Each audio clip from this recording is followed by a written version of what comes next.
Hello, designers. Most people love enjoying the foods and the flavors of items that they have been brought up with. And this picture from the state of Georgia gives you an idea of what you might put together. Certainly, if you're not from Georgia, you're not going to put this particular compilation together. But think about the state or the country that you're from and start to find, if you haven't already, products that are from that state or country to put together a design that's going to bring back the nostalgic flavors that people have enjoyed in the past. Now, of course, there are some people who don't want to go home, and that's okay. We're not going to even consider who they are. But many people love the foods, the flavors, the salts, the sugary items that they once had when they were in their teens or in their 20s, and now they have moved away.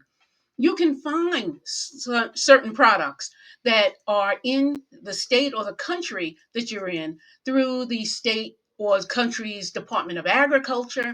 You can find it through the state or country's official website and the links that are on that website that lead you to where the farm fresh products are, where the prepared foods are. And when I say prepared, I do mean the items that you are looking at now, the items that are already packaged and ready to welcome a person. So keep the in state products in mind for some of the gift baskets that you put together. I'm betting that people will enjoy receiving it. And it's not just individuals, it's also corporations who buy such gift baskets that are welcoming people to the area, whether it is a state or a country.